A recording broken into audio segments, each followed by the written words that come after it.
Male Story 1. Working at the Mohonk Mountain House felt like stepping into some ancient Gothic painting, the kind where shadows seem to crawl on the walls and the air always hums with something unsaid. The place was massive, old as hell, and somehow always seemed to swallow sound. I'd walk those hallways on late shifts, the kind where the only light came from flickering sconces, and I'd hear whispers in corners where no one was supposed to be. But it wasn't just spooky noises or ghost stories passed around by the staff during cigarette breaks. No, it was the things that happened while I worked there that still cling to me. The first one was that woman on the beach. She was lying on a towel, face turned to the sun. For hours, she just stayed there, motionless. Guests walked by, kids splashing in the shallows, no one noticing. I was working the poolside bar, a short walk away, when I saw the lifeguards panic sprint toward her. The screams from her family cut through the usual murmur of conversations in the lobby later that evening like a blade. I could still hear those cries ringing through the hallways long after their voices had gone hoarse. That sort of grief seemed to hang in the air for days, like a bitter smell that refused to leave. Then there was that guy in one of the upper-level rooms. I remember getting the call on the staff radio, something about a guest in distress. By the time I got up there, the housekeepers had backed out of the room, pale and shaking. The place looked like a massacre, blood smeared on the white linens, splattered across the wallpaper, even dripping from the bathroom mirror. The poor bastard must have panicked, running in circles, choking on his own blood, leaving these frantic handprints like a trail of desperation. It took a specialized cleaning crew to get that room back in order, but the smell of bleach and that coppery tang lingered in the hall for days. The worst, though, was the staff member, a guy everyone knew. He'd been off, I guess, in ways that only seem obvious in hindsight. One morning, he just vanished. Hours later, the fire brigade, made up of his friends, got called up the mountain. They found him twisted among the rocks, arms bent at angles that didn't look human. Those guys had to pull him out of the brambles with ropes, hands bloodied from the thorns. They drank hard that night in the dorms, but no one really spoke about it after. The weird thing was, after each of those deaths, the hotel stayed just as lively. Guests came, sipped their overpriced cocktails, and gawked at the mist hanging over the lake as if nothing had happened. But beneath that, there was always this undercurrent, like the place had a pulse of its own. More than once, I'd be locking up late and hear footsteps behind me in those endless corridors, turn around, and find no one there. People always talked about the ghosts, apparitions floating down the stairs, objects moving on their own. But for me, it was never about the stories. It was the feeling that the place was watching, waiting. Male Story 2. It was one of those trips where you just drove for the sake of driving. No destination in mind, just the road stretching out like an endless ribbon through nowhere. My then girlfriend and I had been on it for nearly 2 days straight, swapping shifts behind the wheel, barely stopping except to refuel and stretch our legs. Somewhere in Nebraska, or maybe one of those other flat, corn-choked states, exhaustion finally caught up to us. We needed a place to crash and fast. We pulled into this worn-down motel in the middle of the night, headlights slicing through the darkness to reveal peeling paint and flickering neon. The place had maybe 5 or 6 rooms, all clustered together like forgotten relics from another era. My girlfriend, always the cautious one, was already sizing it up with that wary look she gets. I was just too damn tired to care. She started toward the front office, but stopped short and waved me over. I followed, noticing the place had an air of something not quite right. The dude at the front desk towered behind it like some freakish redwood tree in sweatpants. He was a giant, built like he was carved straight out of solid wood, maybe 7 feet tall, with enough muscle to break bones just by looking at them. I'm no small guy myself, but next to him, I felt like a kid. He grinned, that weird, almost too pleasant smile that didn't reach his eyes. Not a single word passed his lips. He just nodded, took my cash, and slid over a key. Behind him, 4 or 5 old tube TVs hummed with static and flickering images. At first, I didn't pay much attention, just trying to stay upright. But one screen caught my eye. It was playing some kind of, let's just call it questionable content. The girls on screen looked like they were trying to act all seductive in a gym, but something about it was off, like it was directed by someone who'd never actually seen a real human before. My girlfriend, bless her, was too short to see over the counter, so she didn't catch any of that. We got to our room, and that's when my paranoia kicked in. I wedged our suitcases against the door, set up a little alarm system of cups and vases, anything to make noise if someone tried to sneak in. It was overkill, but after that dude's dead-eyed smile and the weird shit on those screens, I wasn't taking any chances. We showered quick and passed out, dead to the world by midnight. At 3:30 in the morning, I jolted awake, that disorienting feeling of something being off but not knowing why. I stumbled into my jeans, figuring I'd grab a drink and some ice to clear my head. The front office was empty, just the soft glow from those damn TVs lighting up the place. I couldn't help myself. I glanced at the screens again. That one video was still playing, the same exact scene, but then 2 screens over, I saw our car parked in the lot, and next to it, our room. I froze. The camera was angled straight at the bed, my girlfriend's small frame outlined under the thin blanket. Someone had been watching us sleep. Panic hit me like a bucket of ice water. I turned and sprinted back to the room, heart jackhammering in my chest. I threw everything into the car in a frenzy, scooped my still sleeping girlfriend into the passenger seat, and tore out of that place without a second glance. The road blurred past, miles and miles, before I dared look in the rearview mirror. To this day, I still see that giant's face in my mind, smiling like he knew a secret I never wanted to learn.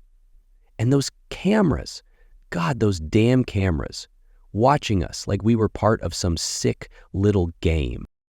Mail Story 3, I remember that damn hotel vividly. It was one of those old places that smelled faintly of mildew and the kind of carpet cleaner they used to cover up worse things. I'd been driving for hours and my eyes stung from staring at the endless black ribbon of highway. So when I saw the flickering neon sign, I pulled in without thinking twice. I didn't care if the place looked like it was on its last leg. I needed sleep. The woman behind the front desk barely looked at me when she handed over the key. She seemed tired, like she'd seen one too many faces coming through her door. I trudged down the hallway, bag slung over my shoulder, counting off the room numbers. But halfway down, there it was. A door with no number, just peeling paint and a heavy brass lock. Her words echoed in my mind. Don't go near it. Don't look inside. That should have been enough, right? But it wasn't. My curiosity got the better of me, as it always does. The first night I resisted the urge, turning the key in my own door and collapsing into bed, hoping the thin mattress would keep my back from locking up. I tossed and turned, though, the thought of that locked door nagging at the edges of my mind like a splinter. By the second night, I couldn't shake it anymore. The hallway was empty, lights flickering just enough to cast shadows that danced and twisted. I reached the door, feeling that cold draft seep through the cracks. I leaned in, pressing my eye against the wide keyhole. Cold air hit me like a breath from the grave. The room beyond looked just like mine. Same cheap bedspread, same ugly wallpaper, except for one thing. A woman stood in the corner, her back to me. She was bone white, not just pale, but the color of snow under moonlight. Her hair hung limp and dark, and her head tilted slightly toward the wall, like she was listening for something on the other side. I watched for a few seconds, the air freezing against my cheek. She didn't move. I should have bolted then, but I stayed, waiting for her to turn around. She never did. I pulled away, heart racing, and stumbled back to my room. Sleep didn't come easy that night. I could still feel that cold pressing against my skin, like she was right outside my door. The next morning I returned. The red "Do Not Disturb" signs swung on most of the other doors, but the one with no number stood silent, unyielding. I crouched down, peering into the keyhole again, expecting to see that same lonely woman, but this time, nothing but red. A solid, unmoving crimson filled my vision.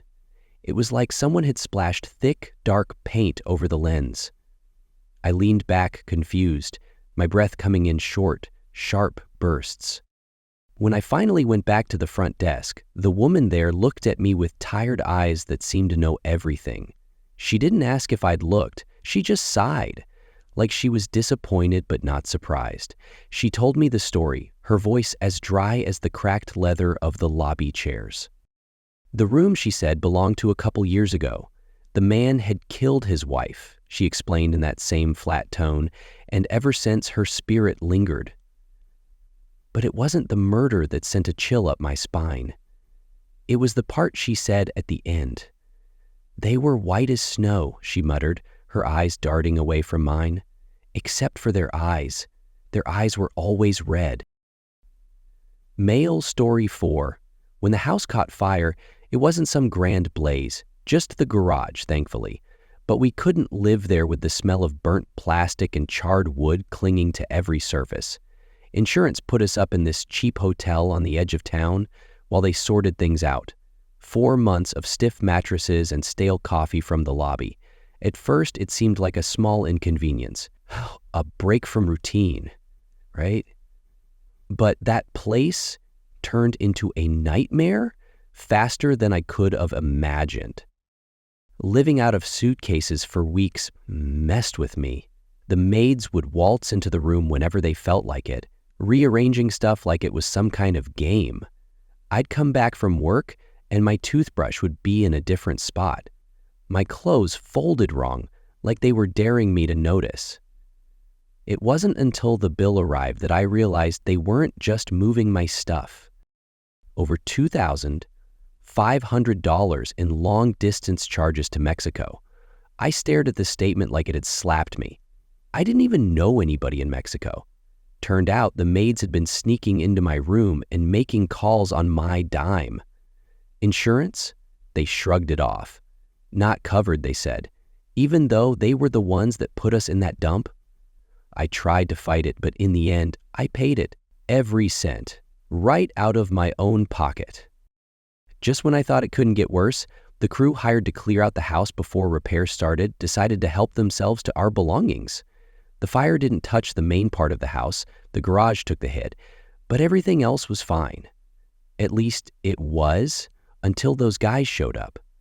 I went back to check on things one weekend, and the place looked emptier than I remembered. 3 televisions gone.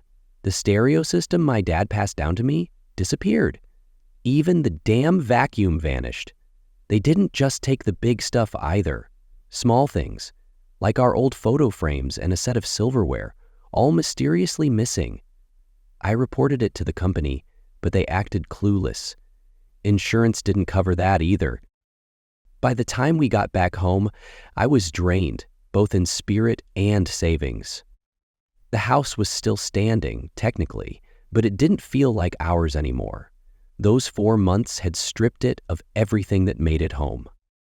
Male story 5? I was 15, staying at a hotel in the middle of nowhere with my parents. A bleak, cookie-cuttered chain place off the highway, the kind where the carpet's this tacky floral pattern that's meant to hide years of spilled coffee and who knows what else. My parents had their room, and I had mine a few doors down. Total independence, right. Felt like a big deal back then. My folks were set on getting up early for some road trip nonsense, so they promised to give me a wake-up call. I was half joking when I said, Sure, I'll probably sleep through it, but they insisted.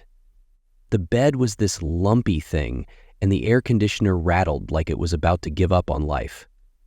Still, I was dead tired from hours of staring at highway stretches, so I crashed hard.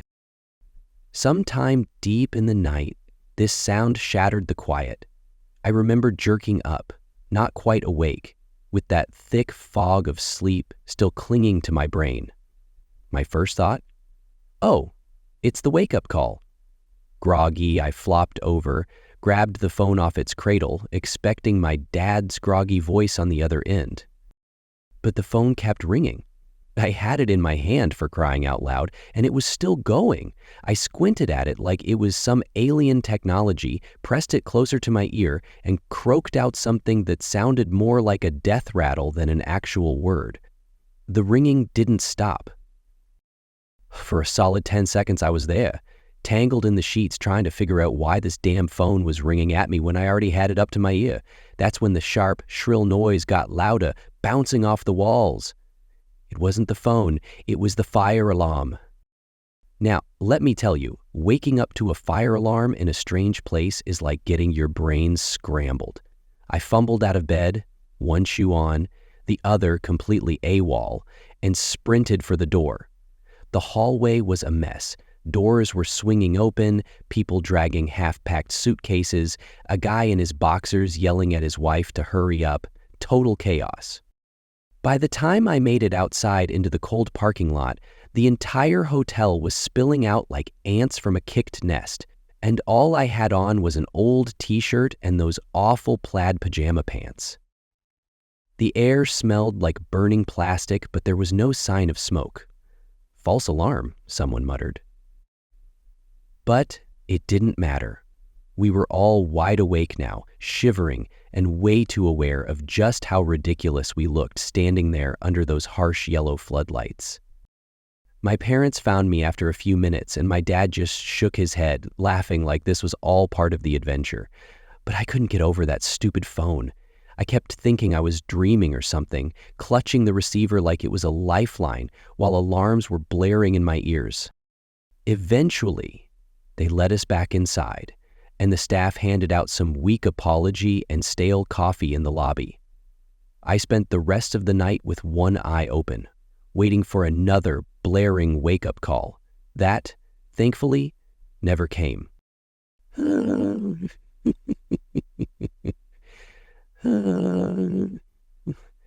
Next morning, my folks were bright-eyed, ready to hit the road.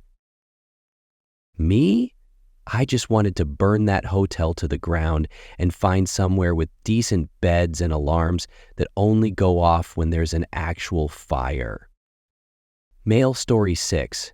I remember that trip to Houston like a bad dream, one of those memories that feel smudged and grainy, like an old VHS tape. I'd been driving for hours, rain beating down, tired eyes struggling to stay open. It was nearly midnight when I pulled up to the Smile Inn. It looked like the kind of place where neon signs buzzed angrily, trying to push back the dark. I was too exhausted to care. I just needed a bed, something to close my eyes on for a few hours. Walking in, the lobby had a sticky kind of humidity to it, like someone had left a pot of boiled water on for too long. The desk clerk was a hollow-eyed guy who barely glanced up from his newspaper when I checked in. The key card he handed me was scratched up and sticky, which should have been my first red flag. But hey, I was too tired to overthink it. The room was as depressing as you'd imagine. Frayed carpet, cigarette burns on the bedside table, that unmistakable smell of cheap cleaning chemicals trying and failing to mask years of regret and spilled secrets. The kind of place where you wouldn't dare switch on a blacklight. I tossed my bag on the bed and noticed the closet door was slightly ajar. Maybe I'm paranoid, but something about it just itched at me. I went over, threw it open like I was ripping off a Band-Aid, and there it was. Scratch marks gouged deep into the inside walls. Not just a few. It looked like someone had gone at it for hours, maybe days. The scratches were jagged and wild, like someone had been desperate to get out. My stomach did a little flip, but what made it worse was what was written on the back of the closet door, smeared in a thick swipe of red lipstick. I stared at that message longer than I probably should have. It was like something out of a bad horror flick, the kind where the dumb character keeps looking even when it's obvious they should bolt. But I was frozen. I looked at those words and tried to convince myself it was just some twisted joke. But there was no laughter here, just that oppressive silence that wrapped itself around you like wet wool. Trying to shake it off, I crawled into bed, fully clothed. I couldn't bring myself to pull back the sheets. I figured it was safer not to know what lurked beneath. I shut my eyes, hoping exhaustion would drown out whatever nagging paranoia had settled in my chest. But sleep came in fits and starts. The whole night, I swore I kept hearing little shuffling noises from that damn closet, like tiny feet scurrying, or maybe the scrape of nails against wood. But every time I flicked on the lamp, the room was still, the closet door barely hanging on its hinges. I left as soon as the sun peeked over the horizon, the place already fading into the kind of memory that belongs buried in the back of your mind. Mail Story 7. I remember the place vividly. It was one of those last-minute decisions, traveling all day, desperate for a hot shower and a real bed that didn't involve reclining car seats. From the outside, the hotel looked decent enough, a generic chain with a neat little fountain out front and bright lights giving it that falsely cozy glow. The lobby was clean, smelled like lemon polish, and the receptionist greeted us with that well-rehearsed plastic smile. Everything seemed normal, until it wasn't. We made our way up to the room, dragging our bags down that endless beige carpeted hallway, the kind that feels like it never ends even though you've been passing door after door. The room was on the 4th floor, and it was one of those where you just swipe the key card and pray it works the first time. It did. But the moment we cracked the door open, it hit us. A stench. Thick, pungent, and so foul it seemed to slap you in the face and crawl up your nostrils. I stepped in first, holding my breath. My girlfriend was behind me, wrinkling her nose and muttering something about a sewer leak. But that wasn't it. This wasn't the kind of stink that came from old plumbing. It was warmer, almost earthy. I reached for the light switch, and as the room flickered to life, we both froze. Right there, smack in the middle of the freshly made bed, was a human turd. Perfectly placed, like some sick joke. The sheets around it were neatly tucked, pillows fluffed. Everything pristine, except for that rancid, steaming pile right on top of the comforter.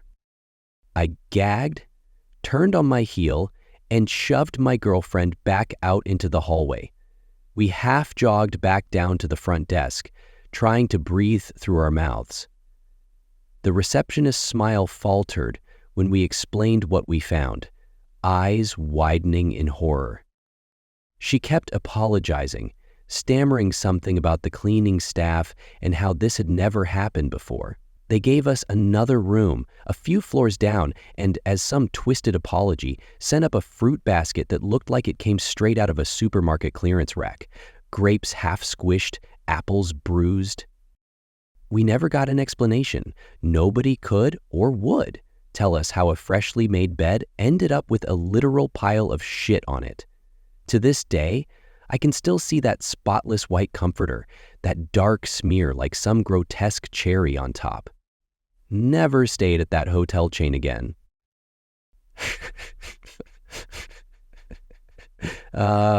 Maybe it was the way the fluorescent lights flickered, or how the front desk, that same sterile lobby smell of lemon polish and coffee brewing in the corner. It was one of those mornings where I just knew something was bound to go sideways. Maybe it was the way the fluorescent lights flickered, or how the computer was already lagging like it had a hangover from yesterday. Either way, I should have known. Around noon, a lady stormed up to the counter, hair frazzled, eyes darting like she was on the hunt for a fight. She jabbed her finger on the desk, claiming her family had been viciously attacked by our bed. Yeah, you heard that right. A bed. According to her, a rogue spring had slashed not one, not two, but 3 family members in a row. I couldn't wrap my head around how 3 separate people managed to walk into the same spring without learning a damn thing from the first 2 casualties, but I kept my mouth shut and just nodded like a good hotel employee. See, she wasn't just any guest. She was a valued member of our corporation's rewards program, which basically meant she knew how to leverage that status to squeeze out whatever she wanted. And today, she wanted a full refund. I could already picture the email from corporate whining about negative guest satisfaction scores, so I caved and processed her refund. "Oh, it'll show up in 48 to 72 hours, I told her. But she acted like I'd just spat in her coffee.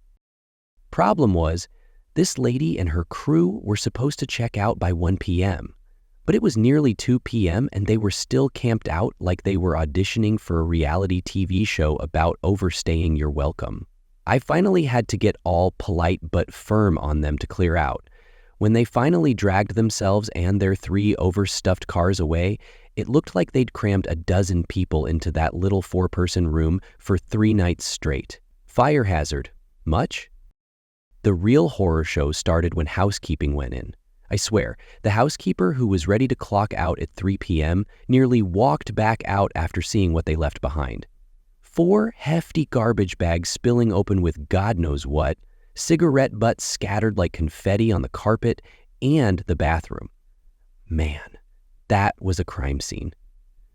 The tub had a smell that could only be described as something died here, and of course, they didn't leave a single towel or washcloth. The bed spring? Perfectly fine. Not a hint of the murder weapon they'd claimed was lurking beneath the sheets. Just when I thought I'd seen the last of them, she started blowing up the phone like a psycho ex. "You said the refund would go through, and I don't see it yet," she shrieked into my ear. I explained again about the processing time, but she was convinced I was personally keeping her money for a wild night on the town or something. By the end of the shift, I found out she lodged a complaint through the rewards program anyway, probably hoping to squeeze out more freebies. Sometimes I think, why not let her stay in that cursed room with her imaginary killer springs? Let it poke and prod them all night long. But no, that's customer service for you. Smile, nod, and swallow the urge to throw the keys into the trash along with that pile of cigarette butts they left behind.